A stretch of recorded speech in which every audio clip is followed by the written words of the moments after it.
अभी सीटों का बंटवारा महागठबंधन में नहीं हो पाया है और इस बीच तेजस्वी यादव का जो ट्वीट आया है उसको समझेंगे आप तो पता चलेगा कि महागठबंधन में पेंच फंसा हुआ है। आप बताइए, अभी तेजस्वी यादव ने एक ट्वीट किया है और कहा है कि जो भी घटक दल हैं, छोटे घटक दल, बड़े घटक दल, ज़्यादा सीटों के लिए दबाव बना रहे हैं तो देश की जनता उनको माफ़ नहीं करेगी और उनको फिर मौका नहीं मिलेगा राजनीति करने का। देखिए, माननीय opposition leader Shri Tejashwi Prasad Yadav ji tweet जो जिस उद्देश्य से किए हों, लेकिन महागठबंधन के डिफरेंट एंगल से आप सोचेंगे तो छोटी छोटी पार्टियां हैं, अपना हक मांग रही है, हमारा दल भी मांग रहा है और महागठबंधन के नेताओं को निश्चित रूप से विचार भी करना चाहिए कि आखिर जनाधार पर आकलन कब होगा। हमारा दल माननीय जीतन राम मांझी के नेतृत्व में तेज़ी से ऊपर आया है और ये सच है कि माननीय जीतन राम मांझी अपने मतदाता को, मतलब हिंदुस्तानी अवाम मोर्चा के से जुड़े मतदाता की जो भावना है उसको स्थानांतरित कर सकते हैं।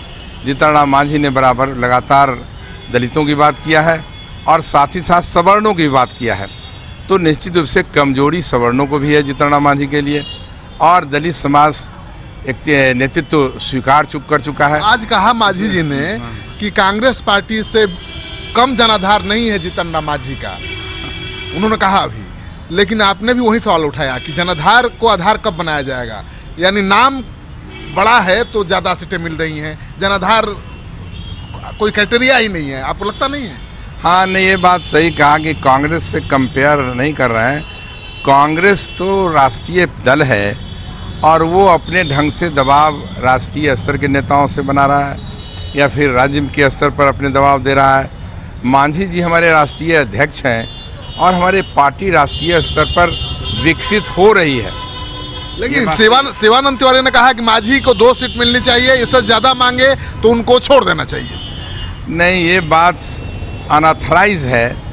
ये बातें शिवानंद तिवारी हमारे माननीय नेता हैं, हम बड़ा सम्मान करते हैं, लेकिन उनके मुंह से इस तरह की कोई बात आती हो तो इसका मतलब वो महागठबंधन को नुकसान करना चाहते हैं। मैं ये महसूस करता हूं। आपकी पार्टी कितनी सीटों पर चुनाव लड़ेगी? नहीं, ये तो अभी माननीय अध्यक्ष ने स्पष्ट कहा है कि ये राष्ट्रीय अध्यक्ष जो है आरजेडी माननीय लालू प्रसाद जी से गठबंधन के समय ही कमिटमेंट था कि 5 सीटें लोकसभा में मिलेगी। अब वैसी स्थिति में आज भी हम लोग का निर्णय है, जिसकी जानकारी माननीय जीतन राम मांझी जी हमारे राष्ट्रीय अध्यक्ष और संतोष कुमार जी ने दिया भी। ऐसा नहीं होगा कि 2-3 सीट भी दे दिया तो मान जाएंगे? नहीं, ये चर्चा इसके लिए तो हुआ कि फिर हम लोग ये बातें हुई कि गठबंधन के समय जो परिस्थितियां थी उसको याद दिलाएंगे और ये भी बात तय हुई कि फिर हम लोग बैठेंगे। तो घंटे 2 घंटे में परिस्थिति बदल रही है पूरे राष्ट्र की, देश की राजनीति बदल रही है, पूरे प्रदेश और देश के स्तर पर। 5 सीट से कम पर समझौता नहीं होगा? नहीं, बिल्कुल ये स्पष्ट हो गई है कि 5 सीट कमिटमेंट था। आज हम लोग ने जो चर्चा किया है उसमें भी उभर कर बात आई है कि हमको कम से कम 5 सीट पर लड़ना चाहिए।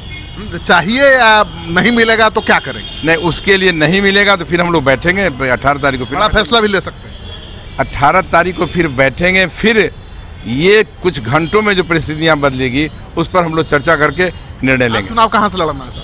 नहीं, अभी पार्टी को मैंने कहा है कि मैं भी चुनाव लड़ना चाहता हूं।